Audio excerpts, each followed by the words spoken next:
The biting November wind was a thief, stealing the last vestiges of warmth from the cavernous transit station. Alara clutched her twin babies closer, their small bodies a fragile furnace against her own chilling flesh. Leo shifted in his carrier, a soft whimper cutting through the drone of a distant cleaning machine. Luna slept on, a perfect porcelain doll nestled against her other side. The air was thick with the metallic tang of old rails and the sour scent of desperation that clung to places like this, places of arrival and, for her, of final, brutal departure. Anya's text glowed on her phone screen, a single, sterile sentence that had shattered her world an hour ago. "I can't do this anymore. I'm sorry. Sorry." The word was a useless, hollow thing. It didn't buy diapers. It didn't offer a roof against the impending sleet. It didn't explain how the woman she had loved, the woman who had begged for these children with her, could walk away, leaving them stranded in the heart of a city that had never felt like home. They were running from a threat Alara understood, a danger woven into her very blood. But she had thought they were running together. Now she was just running. A low growl of an engine, too refined for the usual city taxis, sliced through the ambient noise. A long, black sedan, polished to a mirror sheen, slid to the curb outside the station's glass doors. It was a predator in a sea of minnows, silent and sleek. The rear door opened, and a woman emerged. Time seemed to slow. She was tall, encased in a charcoal suit so perfectly tailored it looked like a second skin. Her hair was the color of a moonless night, pulled back into a severe, elegant knot. Even from 50 feet away, Alara could feel the palpable aura of power that radiated from her, an invisible pressure that made the few remaining travelers in the station instinctively shrink away, averting their gazes. This was a woman accustomed to being the apex of any environment she entered. Alara's own instincts screamed at her, a frantic, primal warning to make herself small, to become invisible. People like that didn't see people like her, a broke, abandoned mother huddled on a cold bench. They looked through them. But this woman, she stopped. Her head tilted, a subtle, animalistic gesture. Her gaze swept the station, cool and assessing, before it locked directly onto Alara. A different kind of fear, colder and sharper than her despair, lanced through Alara. It was the terror of being seen. Truly seen. She pulled the thin blanket higher over the twins, a futile gesture of concealment. But the woman's focus was unwavering, her dark eyes intense, as if she were perceiving something beyond the visible spectrum. As if she could smell Alara's fear, her lineage, the secret she'd spent her entire life trying to suppress. The woman began to walk towards her. Each step was a deliberate, silent fall of a bespoke leather shoe on the grimy linoleum. The air shifted around her, carrying a scent Alara's senses, dulled by years of denial, still registered with a jolt, crisp ozone, expensive sandalwood, and something else underneath. Something wild and dominant. Alpha. The word resonated not in her mind, but in her bones. She stopped a few feet away, a respectful but unyielding distance. Her eyes weren't on Alara's face, but on the bundles in her arms. "You are in distress," the woman stated. It wasn't a question. Her voice was a low contralto, smooth as aged whiskey but with an edge of steel. Alara's throat was tight. "We're fine. We're just waiting." The lie was paper-thin. The woman's lips curved in a smile that held no warmth. "No, you're not. The last train departed 90 minutes ago." "The station is closing." She took a small step closer, and the scent of her intensified. It was overwhelming, designed to command and intimidate. But beneath it, Alara's own muted nature stirred in recognition and terror. "What is your name?" "That's none of your business." The defiance was weak, brittle. The woman's gaze finally lifted to meet Alara's. In their depths, a flicker of something ancient and possessive flared. "Everything in my city is my business." Her eyes drifted back to the twins. "And the scent, wild honeysuckle and winter moonlight." "It's impossible." She spoke the last word softly, almost to herself, a thread of genuine disbelief coloring her tone. "It should not exist." Alara's blood ran cold. Scent. She knew. Somehow, this powerful, dangerous stranger knew their secret. Anya had always said Alara's scent was a beacon, a curse that would lead their enemies straight to them. It was why they'd lived in hiding, using suppressants and scent blockers, living a half-life of fear. Anya's fear had finally outweighed her love. I don't know what you're talking about, Alara whispered, her heart hammering against her ribs. Don't you? The woman's voice was dangerously soft. She knelt, a startling gesture of grace in the severe suit, bringing her eye level with the sleeping face of Luna. She didn't touch, but her proximity was an invasion in itself. They carry the mark of a lunar omega. A line thought to have been wiped out a century ago. She looked up at Alara, her expression unreadable. Which would make you their mother? The last of your kind. The world tilted. The secret she had guarded with her life, the truth that had cost her everything, was laid bare by a stranger in a train station in less than 5 minutes. This wasn't a random encounter. This was a predator who had stumbled upon the rarest of prey. Please, Alara begged, the single word encompassing all her terror. Just leave us alone. Alone? The woman stood again, towering over her. Alone is the last thing you can afford to be. Whatever you were running from with your partner, she said the word with a faint, dismissive curl of her lip, is nothing compared to what will happen when others catch this scent on the wind. You and your children will be hunted, caged, used. Every word was a hammer blow of truth. It was the nightmare that had haunted her sleep for years. My name is Serafina, the woman said, extending a hand not for a handshake, but as an offering. I can offer you protection. A sanctuary. No one will harm you or your pups under my roof. Alara stared at the offered hand, then back at the cold, beautiful face. It wasn't a choice. It was a command wrapped in the guise of salvation. The station lights flickered overhead, casting long, menacing shadows. Leo started to fuss again, his cries small and hungry. She had no money, no home, no plan. She was standing at the edge of a cliff, and this woman was the only one offering a hand back from the abyss. But Alara knew, with a certainty that chilled her to the core, that the hand belonged to a woman who built gilded cages. The penthouse was a silent expanse of glass, chrome, and shadow, perched atop the city like a hawk's nest. From this height, the world below was a distant, glittering abstraction, its noise and grime unable to penetrate the triple-paned windows. It was less a home and more a monument to power, cold and breathtakingly beautiful. A perfect prison. Serafina had led her here with minimal words, her driver handling Alara's meager bag as if it were a biohazard. Now, she stood by the vast window, her back to Alara, a silhouette against the sprawling metropolis. The East Wing is yours, Serafina said, her voice echoing slightly in the cavernous space. It has a nursery, a bedroom, a private bath. Anything the children require, you need only ask my head of staff, Marcus. He will see to it. Alara stood awkwardly by the door, the twin carriers feeling heavy in her arms.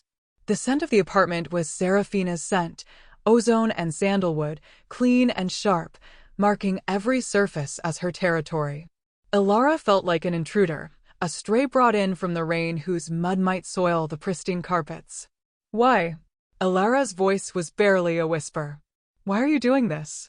Serafina turned slowly. The severe mask of the station had softened fractionally in the warm, indirect lighting of her home, but her eyes were just as intense. I told you. Your scent is a liability. It will draw every scavenger and power broker in a 100-mile radius. I am merely containing a potential disruption. It was a cold, pragmatic answer, and yet it felt incomplete. There was a current of something else beneath the surface, a possessive energy that made the fine hairs on Alara's arms stand up. She'd felt it at the station, the way Serafina's gaze lingered on the twins, the raw hunger in her when she'd identified Alara's bloodline. You see us as a disruption to be managed, Alara said, a spark of her old defiance returning. Not as people.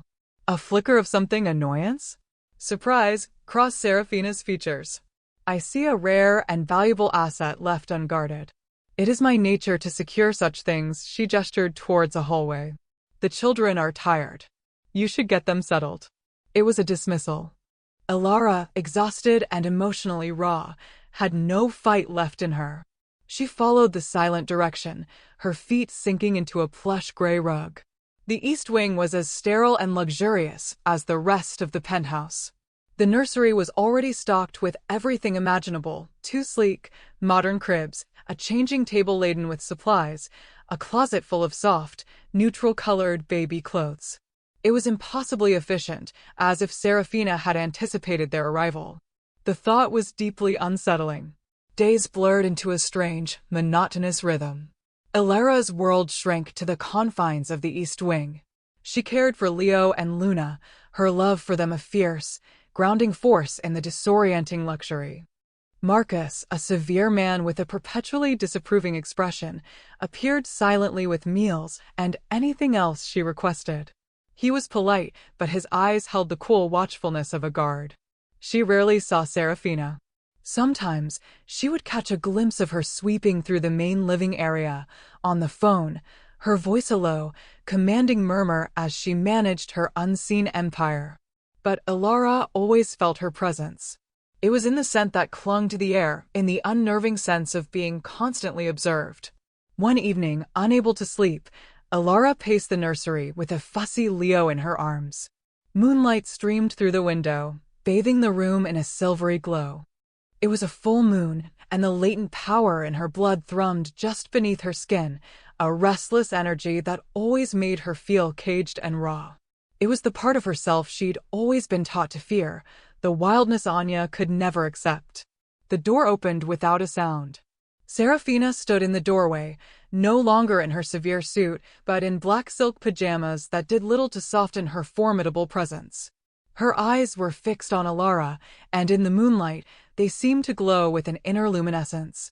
"He is restless," Serafina observed, her voice softer than usual. "It's the moon," Ilara replied without thinking. The words were out before she could stop them. It was an admission, a crack in the careful human facade she maintained. Serafina entered the room, moving with a predator's grace.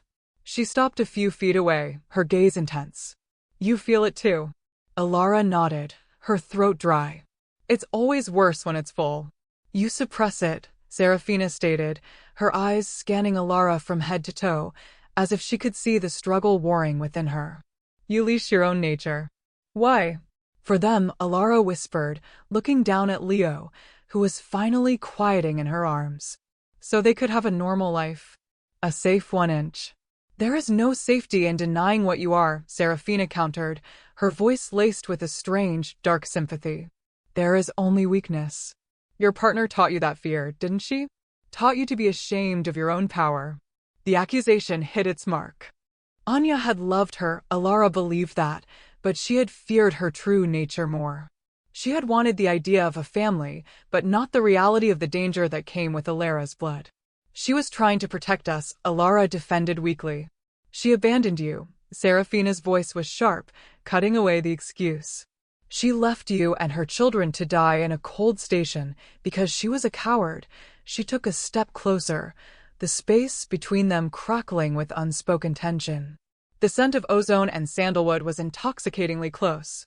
"Power is not something to be hidden. It is something to be wielded. You have a gift, Ilara. The power of a lunar omega is not just a myth. It is a source of creation, of healing, of life. And you are letting it atrophy inside you."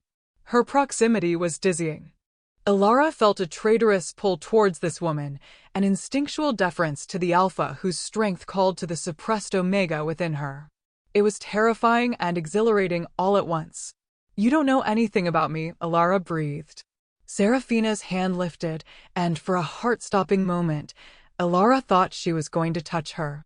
Instead, her fingers hovered inches from Leo's head, a current of energy seeming to pass between them. The baby sighed, his body going completely limp as he fell into a deep, peaceful sleep. "I know that you are magnificent," Serafina murmured, her dark eyes locking with Ilara's. "And you are hiding in a cage of your own making. But you are in my territory now. And in my territory, we do not hide." Her words hung in the silent, moonlit room, a promise and a threat all in one.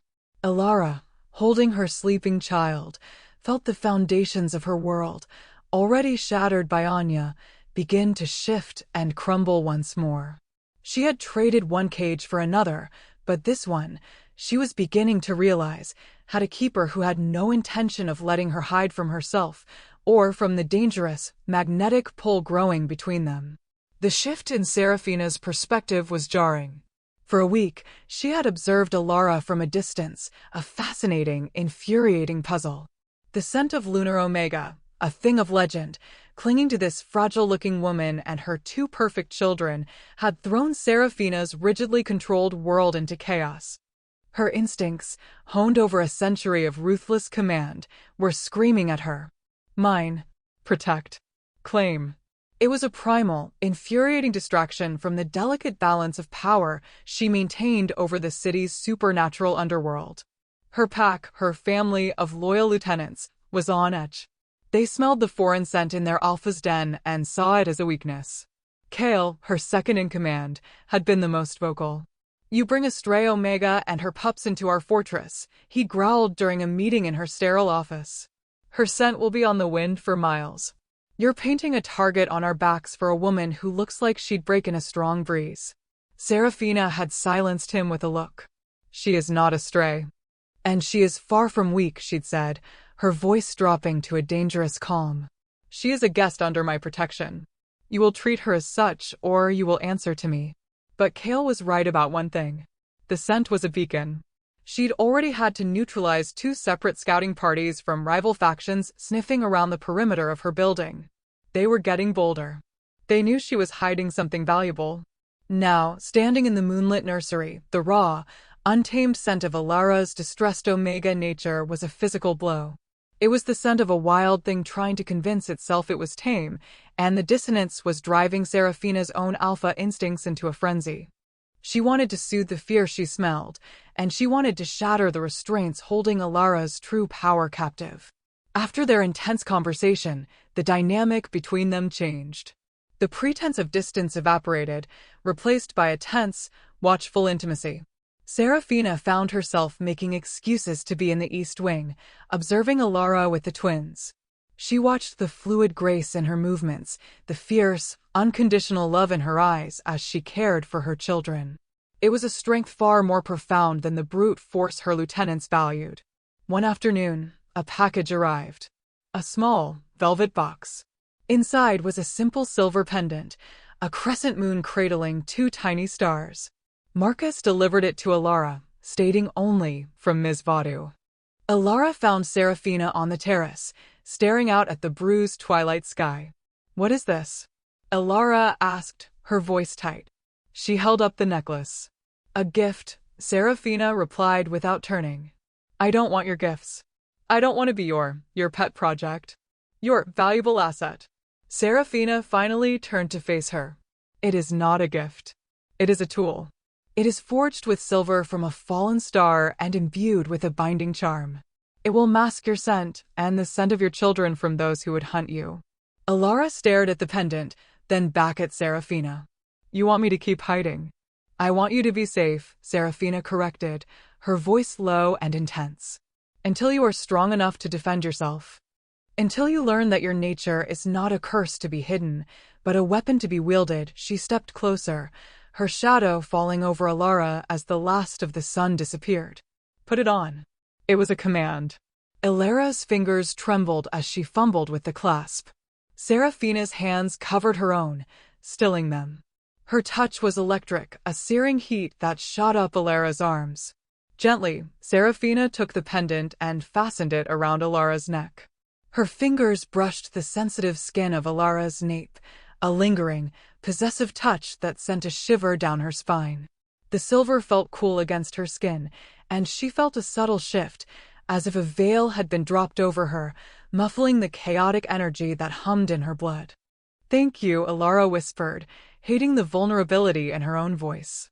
"Protection is not given freely," Serafina murmured, her face so close Alara could see the flecks of silver in her dark eyes. "It is earned. It is reciprocated." The unspoken meaning hung between them, thick and heavy with tension. Before Alara could respond, Serafina's phone buzzed, a harsh intrusion. She stepped back, the spell broken, her face once again a mask of cool control as she answered.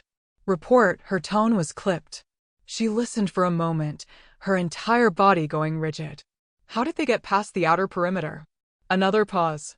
A low growl rumbled in her chest. Lock down the building. I'm on my way. She ended the call, her eyes blazing with cold fury. There's been a breach. On the lower levels. Fear, sharp and immediate, seized Alara. The twins. They're here. With you. This is the safest place in the city, Serafina stated, her voice absolute. But a new sound reached them, the faint, rhythmic thud of a helicopter approaching. Too close. Serafina's head snapped towards the sound. They're not just on the lower levels. It's a coordinated assault. She grabbed Alara's arm, her grip like steel. Get the children.